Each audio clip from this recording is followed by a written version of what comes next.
Pernah tak anda terfikir tentang hubungan Malaysia dengan jiran-jirannya? Kadang-kadang, ia nampak pelik sikit kan? Satu hari, kita macam adik-beradik, berkongsi budaya, berkongsi makanan, tapi esoknya, tiba-tiba kita macam musuh ketat, berbalah pasal macam-macam hal. Jadi, apa cerita sebenarnya? Jom kita cuba fahamkan. Inilah persoalan utamanya. Macam mana jiran tetangga boleh jadi kawan baik dan pada masa yang sama, jadi pesaing paling sengit? Dengar macam tak masuk akal, tapi inilah realiti hari-hari di Asia Tenggara. Mari kita bongkar satu persatu. Cuba bayangkan Malaysia ni ada dua muka. Satu muka saudara kandung. Kita berjabat tangan, ada warisan bersama, ekonomi saling bergantung. Tapi ada satu lagi muka penikam dari belakang.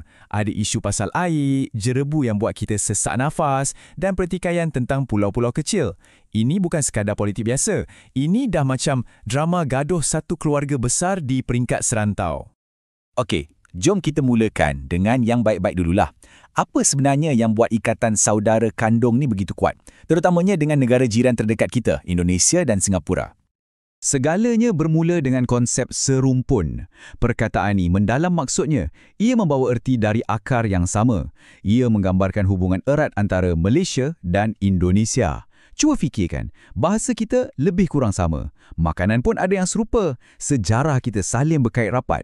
Inilah asas hubungan kekeluargaan kita. Tapi, macam mana-mana keluarga pun mesti ada dramanya kan? Dan Malaysia ni, kita bukan sekadar duduk tengok saja. Kita dah banyak kali jadi orang tengah dalam beberapa perjanjian damai yang paling penting di rantau ni. Daripada sekadar jadi tuan rumah majlis yang pasif, Malaysia dah mula ambil peranan sebagai penyelesai masalah. Ini menunjukkan komitmen kita untuk jaga keamanan dalam keluarga besar ASEAN. 300,000. Itulah jumlah rakyat Malaysia yang ulang-alik ke Singapura untuk bekerja setiap hari. Ini bukan setakat hubungan perdagangan biasa. Ini dah macam talian hayat ekonomi. Hubungan ni sangatlah rapat. Sampaikan ada yang kata ia macam street jacket. Kedua-dua negara terikat bersama, suka atau tak suka. Okey, cukuplah bab mesra-mesra dan peluk-peluk. Sekarang, jom kita cakap pasal gaduh pula. Sebab di sebalik semua senyuman diplomatik tu, ada beberapa dendam lama yang tak pernah padam, yang sentiasa jadi racun dalam hubungan kekeluargaan ni. Perjanjian air. Ini memang isu klasik. Malaysia jual air mentah ke Singapura dengan harga yang sangat-sangat murah. Cuma 3 sen untuk setiap 1,000 galon. Lepas tu, Singapura proses air tu dan jual balik pada kita dengan harga 50 sen. Dah berdekad-dekad lamanya, ramai orang di Malaysia rasa perjanjian ni berat sebelah dan tak adil. Ia satu isu yang tak pernah selesai. Tapi, kuncinya di sini. Isu ni bukan semata-mata pasal air. Sebenarnya, ia adalah tentang kawalan. Macam yang petikan disebutkan, perjanjian air ni dah jadi macam satu alat kuasa. Ia tentang siapa yang ada kelebihan, siapa yang pegang kad traf dalam setiap rundingan diplomatik. Lepas tu, kita ada pula apa yang boleh dipanggil ritual jerebu tahunan. Anda pun mesti dah hafal skrip dia, kan? Langkah 1, hutan di Indonesia terbakar. Langkah 2, asap tebal sampai ke Malaysia dan Singapura. Langkah 3, kita hantar surat aduan, hantar bantuan. Langkah 4, ASEAN buat mesyuarat, janji nak ambil tindakan. Dan langkah 5, tahun depan, benda yang sama jadi balik. Ia satu kitaran yang sangat mengecewakan. Dan jangan kita lupa pasal pertikaian wilayah. Tak kiralah pasal Pedra Branca dengan Singapura ataupun Blok Ambalat dengan Indonesia. Isu-isu ni sentiasa membara di bawah permukaan. Mungkin nampak macam ia cuma pasal batu-batu kecil atau kawasan laut, tapi sebenarnya ia adalah simbol kedaulatan negara. Dan ia sentiasa jadi macam duri dalam daging dalam hubungan kita dengan jiran. Okey, jadi kita ada hubungan yang mesra, tapi dalam masa yang sama, kita bermusuh. Nampak macam serabut dan tak menentukan. Tapi, macam mana kalau saya cakap yang semua kekusutan ni sebenarnya disengajakan? Ini bukan satu kesilapan. Inilah cara sistem ini berfungsi.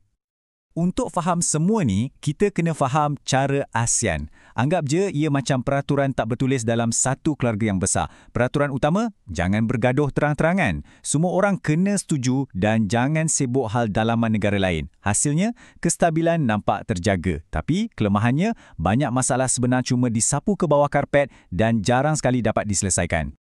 Jadual ni menjelaskan segalanya. Contohnya, wayang strategik. Kadang-kadang ahli politik sengaja timbulkan isu dengan negara jiran semata-mata nak nampak gah di mata pengundi tempatan. Atau yang paling menarik, persaudaraan agonistik. Daripada kita gaduh besar pasal sempadan laut yang sensitif, lebih selamat kalau kita berdebat pasal siapa punya rendang paling sedap. Ia cara untuk melepaskan tekanan tanpa memulakan perang. Bijak kan? Jadi kesimpulannya begini, matlamat utama di ASEAN ni bukanlah untuk kita semua saling mempercayai 100%, tapi ia lebih kepada untuk menguruskan cara kita hidup bersama. Ia adalah seni untuk kekal berbaik-baik walaupun kita tak sepenuhnya percaya pada jiran sebelah rumah kita. Mungkin petikan dari seorang diplomat kanan Malaysia ni merumuskan semuanya dengan paling tepat. Kami percaya Indonesia akan menjadi Indonesia, Singapura akan menjadi Singapura dan kami akan berada di antara. Maksudnya, janganlah kita harap orang lain akan berubah. Kita cuma perlu uruskan realiti yang ada di depan mata kita. Nah, inilah pengajaran utamanya. Paradoks kawan tapi lawan ni bukanlah satu kecacatan dalam sistem.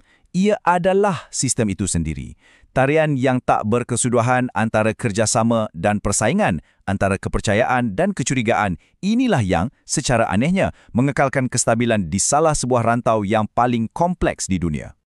Dan sebagai penutup, saya tinggalkan anda dengan soalan ini untuk difikirkan. Tak lama lagi, Malaysia akan menjadi pengurusi ASEAN. Adakah strategi yang penuh dengan paradoks ini akan terus menjamin keamanan atau adakah ia sebenarnya satu bom jangka yang hanya menunggu masa untuk meletup? Hanya masa yang akan menentukannya.